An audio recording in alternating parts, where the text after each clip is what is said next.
உரிமையை நிலைநாட்ட அவர் வந்து இதை செய்ய வேண்டிய ஒரு இடத்துல இருக்கிறார் அப்படிங்கிறாரு. அவருக்கு உரிமையே கிடையாது. அவருக்கு உரிமையே கிடையாது. நான் என்ன சொல்றேன்னா, தொடக்கத்தில் மாண்புமிகு நீதியரசு, ஓய்வு பெற்ற நீதியரசு ஒரு சப்ஜெக்ட் சொன்னாங்க. அதில் வந்து உரிமை இல்லைங்கிறத சட்டப்பூர்வமா சொல்றீங்களா அல்லது மரபு ரீதியா சொல்றீங்க? சட்டப்பூர்வமாவே சொல்றேன். ரெண்டுமே, சட்டம் மரபு எல்லாமே.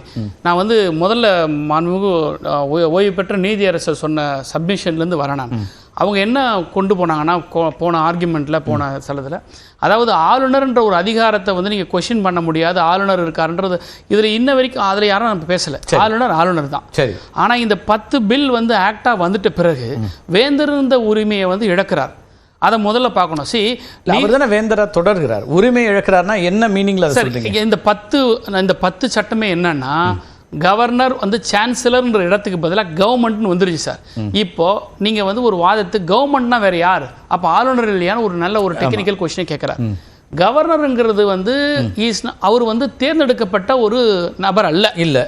அரசாங்கம் என்பது தேர்ந்தெடுக்கப்பட்ட மக்களால் உருவாக்கப்படுகிற அரசு ஆட்சி, த கவுன்சில் ஆஃப் மினிஸ்டர்ஸ், மந்திரி சபை அமைக்கப்பட்டு அதுதான் வந்து அரசாங்கம். இந்த மந்திரி சபை சொல்லக்கூடிய விஷயத்தை கேட்டு ஒப்புதல் கொடுக்கக்கூடிய வேலையை தானே தவிர இவர் வந்து தனிப்பட்ட ஒரு அரசாங்கம் கிடையாது. இப்போ ஒரு வாதத்துக்கு வைக்கலாம் சார்.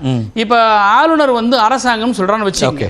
அப்போ வந்து அமைச்சரவை கொடுக்கிற முடிவை எடுக்கணும் இல்லையா, கட்டுப்படணும் இல்லையா? இதான இன்னைக்கு வரைக்கும் சுப்ரீம் கோர்ட் சொல்லுது. அப்போ தேசிய கல்விக் கொள்கையில மாநில அரசுக்கு ஒரு நிலைப்பாடு இருக்கு. அப்போ இவர் தேசிய கல்விக் கொள்கையை இங்க புகுத்தி பேசுறாரு. அப்போ இவர் அரசுக்கு அப்பாற்பட்டவரா? இது வந்து தார்மீக அடிப்படையில் நம்ம பார்க்க வேண்டும்.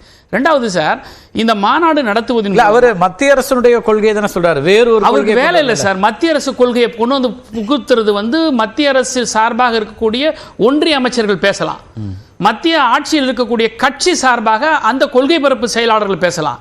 ஆனால் ஆளுநர் என்பது ஒரு ஆர்னமெண்டல் போஸ்ட். அண்ணல் அம்பேத்கர் ரொம்ப அழகாக தெளிவாக கான்ஸ்டியூண்ட் அசம்பிளி டிபேட்டில் ரொம்ப தெளிவாக சொல்லியிருந்தாலும் கூட ஒரு head of the state ornamental post இருக்குன்னு தான் இவ்வளோ காலம் இருந்துச்சு சார். என்னைக்கு சார் மாநாடு, இந்த மாதிரி மாநாடுகள்லாம் கடந்த காலங்களில் நடக்கப்பட்டது? இது வந்து பிஜேபி அரசாங்கம் எப்போ வந்ததோ, எங்கெங்கெல்லாம் மாநில அரசு பிஜேபிக்கு எதிரான மாநில அரசுகள் உருவாக்கப்பட்ட இருக்குதோ அந்த மாநிலங்களில் தான் இந்த பிரச்சனைகள். நான் கேட்குறேன், பிஜேபி கவர்மெண்ட் ஸ்டேட்ல எந்த கவர்னருங்க இந்த மாதிரி மாநாடுகள் நடத்துறாங்க? கொஞ்சம் பட்டியலிட்டு சொல்லுங்க பார்க்கலாம். அப்ப அதே அரசியலமைப்பு சாசனம் தானே, அதே சான்சலர்ஸ் தானே. அப்ப இவங்க வேற மட்டும் குழப்பத்தை உண்டாக்குவதற்காக அரசியல் பண்றதாக செய்யறது பாமர மக்களுக்கு புரியுது.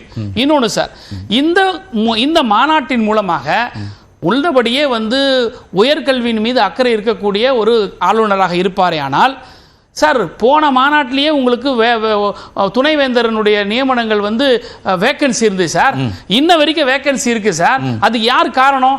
நான் என்ன சொல்ல, இல்லாத ஒரு சட்டத்தை, நடைமுறையை, மரபை கொண்டு வந்து யூஜிசியில் இருக்கக்கூடிய ஒரு பிரதிநிதியை கொண்டு வந்து போடணும் சர்ச் கமிட்டிலன்னு சொல்றாரு.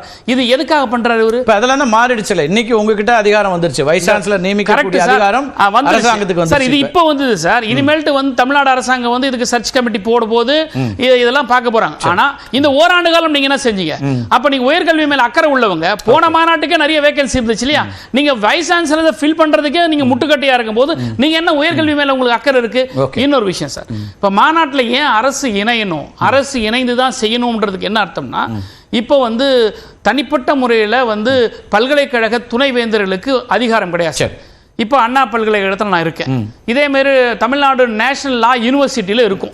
இப்போ பிரின்ஸ் கஜேந்திர பாபு சார் சொன்ன மாதிரி பல்கலைக்கழக அண்ணா யூனிவர்சிட்டிக்கு சிண்டிகேட் மெம்பர், அதே நேஷனல் லா யூனிவர்சிட்டி எக்ஸிக்யூட்டிவ் கவுன்சில் மெம்பர். அங்கே தமிழ்நாட்டுடைய சீஃப் ஜஸ்டிஸ் தான் வந்து சான்சலர், கவர்னர் கிடையாது. இப்போ அந்த பல்கலைக்கழகத்தில் சீஃப் ஜஸ்டிஸ் வந்து உட்காருவார். இப்போ chief justice above the governor, equal to the governor. இன்னொன்று, ரெண்டாவது, விசியோட ரோல் என்ன தெரியுங்களா? அவர் வந்து சிண்டிகேட்டோட சேர்மன் கன்வீன் பண்ணார், அவ்வளவுதான். ஆனா சிண்டிகேட் தான் வந்து அப்ரூவ் பண்ணும். ஒருத்தரை சஸ்பெண்ட் பண்ண, டெர்மினேட் பண்ண, இந்த கூட்டத்துல கலந்து கொள்ளணுமா வேணாமாங்கிறது சிண்டிகேட் அப்ரூவல் எடுக்கணும். அது தேவையில்லை. அப்புறம் அது தேவையில்லை. இல்ல, நான் என்ன சொல்றேன்னா, நீங்க அரசாங்கமே இல்லாம நீங்க நடத்துவதனுடைய பயன் என்ன ஆகும்னா, வெற்றி பயன் சார். ஒரு விஷயத்தை ஒண்ணும் இல்லை சார், ஒரு வைஸ் சான்சலர், ஒரு தார்மீகம், ஒரு யூனிவர்சிட்டி மேல அக்கறை உள்ள வைஸ் சான்சலர் வச்சுக்கங்க, ஒரு கருத்தை சொல்றார். இந்த கருத்துல வந்து இப்போ பிரின்ஸ் கஜேந்திர பாபு சார் சொன்ன மாதிரி இப்ப சம்பளம் பற்றாக்குறையா இருக்கு, இல்ல நிதி நிலை பிரச்சனையா இருக்கு இப்படின்னு சொல்றாரு. கவர்னர்ல செய்ய முடியுமா? அங்க அரசாங்கம் பக்கத்துல உட்காரணும். அரசாங்கம் உட்கார்ந்தா அதுக்கு என்ன வழிமுறையில் பேச முடியும்?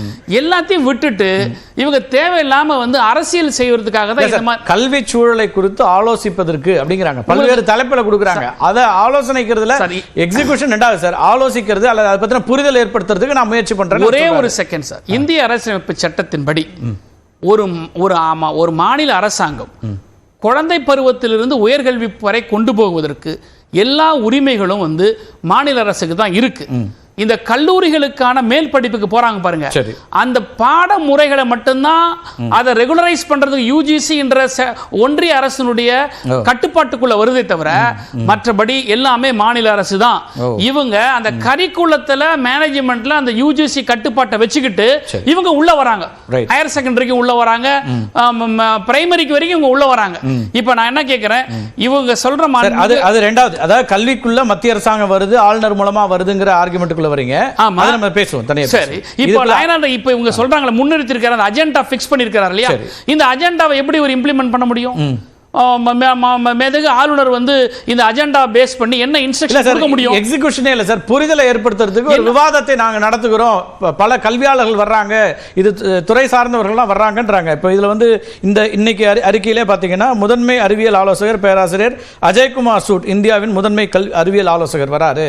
அவர் ஒரு கருத்துக்களை முன்வைக்கிறாரு, அந்த எக்ஸ்சேஞ்ச் ஆஃப் தாட்ஸ் அப்படிங்கிற அடிப்படையில் அதை வைக்கிறோங்கிறாங்க. Exchange of thoughts ultimate it goes to the execution. Right, பேசுவோம். அது எக்ஸிகியூஷன் எங்க இருக்கீங்க? ரைட், முடியுமா உங்களை எக்ஸிக்யூட் பண்ண முடியுமா? நீ பேசிட்டு வரேன்.